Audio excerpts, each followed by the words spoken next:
السلام عليكم ورحمة الله. الحمد لله نحمده ونستعينه ونستغفره ونؤمن به ونتوكل عليه ونعوذ بالله من شرور أنفسنا ومن سيئات أعمالنا. من يهده الله فلا مضل له ومن يضلله فلا هادي له. ونشهد أن لا إله إلا الله وحده لا شريك له.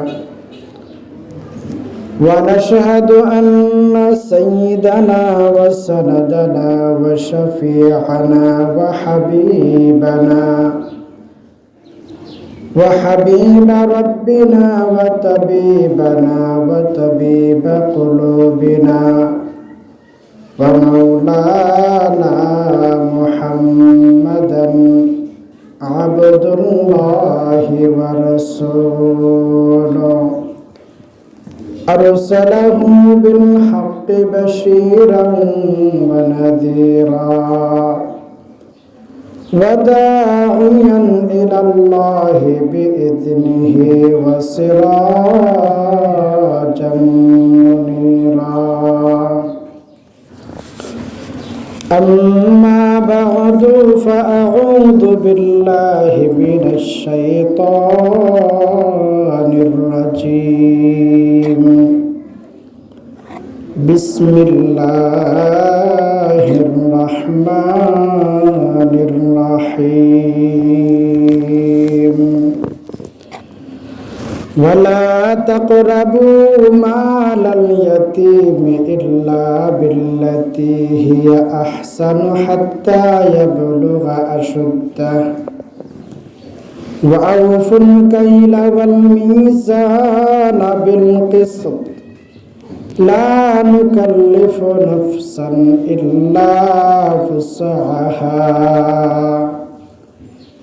وإذا قلتم فاعدلوا ولو كان ذا قربى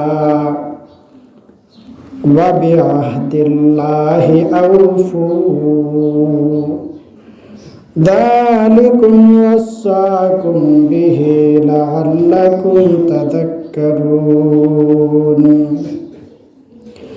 وأن هذا صراطي مستقيما فاتبعوه ولا تتبعوا السبل فتفرق بكم عن سبيله ذلكم وصاكم به لعلكم تتقون. بارك الله لنا ولكم في القرآن العظيم ونفعنا وإياكم بالآيات والذكر الحكيم. اللهم صل على محمد وعلى آل محمد كما صليت على إبراهيم وعلى آل إبراهيم إنك حميد مجيد. اللهم بارك على محمد وعلى آل محمد كما باركت على إبراهيم وعلى آل إبراهيم إنك حميد مجيد. صلى الله على سيدنا ومولانا محمد وعلى آله وأصحابه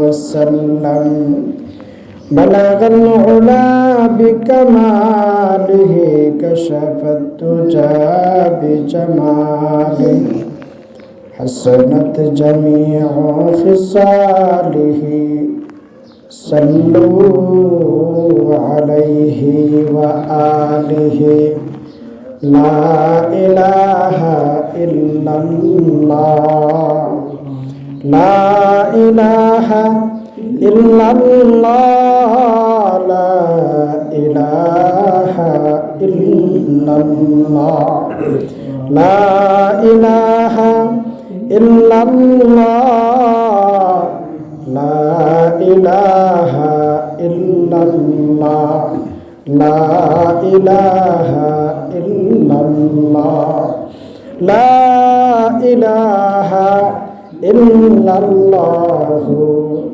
محمد رسول الله صلى الله عليه وسلم محترم হাজিরিন মুরব্বিয়ানে আযম যুবক ভাই পর্দার অন্তরালে অবস্থানরত শ্রদ্ধেয় মা বোন আমরা সর্বপ্রথম মহান আল্লাহর দরবারে শুকরিয়া তান বলে আলহামদুলিল্লাহ। আপনাদের সামনে পবিত্র কালামুল্লাহর সূরাতুল আনআমের 152 নম্বর আয়াত তিলাওয়াত করেছি। এই আয়াতে মহান আল্লাহ পাক রব্বুল আলামিন 5টি বিধানের কথা বলছেন। যে 5টি বিধানের 2টি বিধান গত 2 জুমাতে আমরা মোটামুটি আলোচনা করছি, বাকি 3টা রয়েছে। আসলে 2 জুমাতে শেষ করার ইচ্ছা ছিল, কিন্তু লম্বা হয়ে যায় কথা। ইনশাআল্লাহ আজকে চেষ্টা করব যাতে শেষ করা যায়। এই 5টি বিধানের প্রথম বিধান ছিল এতিমের মাল না খাওয়া। 2 নম্বর বিধান ছিল ওজন পরিমাপ কম বেশ না করা, কম না দেওয়া, মানুষের হক মাইরা না খাওয়া, মানুষের মনে আঘাত কষ্ট না দেওয়া। 3 নম্বর যে বিষয়টা আল্লাহ পাক রব্বুল আলামিন বলেন ওয়াইদা কুলতুম ফাআদিলু ওয়ালাউ কানা যা কুরবা। আল্লাহ বলেন 3 নম্বর বিধান হলো ওয়াইদা কুলতুম ফাআদিলু, যখন কথা বলো, বিচার কার্য সম্পাদন করো, তখন ইনসাফ করো। বিচার যখন করবা তখন কি করবেন? ইনসাফ করবেন। ওয়ালাউ কানা যা কুরবা, যদিও এই বিচার কার্যটা আপনার আত্মীয়ের মধ্যে হয়, আপনার নিচের মানুষ হয়। আমরা দেখেছি বর্তমান সমাজে বিভিন্ন জায়গায় দেখা যায় বড় বড় মুরব্বী, চেয়ারম্যান বলেন, মেম্বার বলেন, এলাকার গ্রামের মুরব্বী বলেন, অনেক জায়গায় এরকম আছে, দোষী ব্যক্তি যদি নিজের মানুষ হয় তখন বিচার পাল্টে যায়। জোরে বলেন ঠিক না বেটে? কিন্তু ভালো মানুষও আছেন, ভালো মানুষও আছেন, না থাকলে কোনো এই আসমান মাথার উপরে আছে না, ভালো মানুষ আছেন, ইনসাফকারী ব্যক্তিরাও আছেন, থাকার কারণেই আমরা এখনো ভালো আছি। তো আল্লাহ পাক রব্বুল আলামিন বলেন যখন তোমরা বিচার কার্য করো তখন ইনসাফ করবা, যদিও নিজের মানুষ হয়। এখন অনেকে বলতে পারেন যে হুজুর আমরা তো মুরব্বী না, আমরা তো মুরব্বী না। এই বিধান তো যারা মুরব্বী পর্যায়ের লোক আছেন তাদের জন্য। আল্লাহ বলেন না, শুধু এলাকার বিচার করলেই যে আপনি ইনসাফ করবেন তা নয়। মনে করেন আপনি ঘরের গার্জিয়ান, আপনার ঘরের মধ্যে যদি কোনো ঝামেলা হয় তাহলে ইনসাফ ভিত্তিক বিচার করবেন, কথা বলবেন। আপনার 2-3 ছেলের মধ্যে ঝামেলা হয়েছে, ইনসাফ করবেন, স্বজনপ্রীতি করা যাবে না। যেই সেক্টরে হন, আপনি যদি আপনার বাড়ির মুরব্বী হন, বাড়ির মধ্যে কোনো ঝামেলা হলে আপনি ইনসাফ করবেন। আপনি যদি এলাকার মধ্যে হন, এলাকার মধ্যে ইনসাফ করবেন। যেই সেক্টরে আছেন, যেই ডিপার্টমেন্টে আছেন, ওই সেক্টরে আপনাকে ইনসাফ করতে হবে। জোরে বলেন সুবহানাল্লাহ।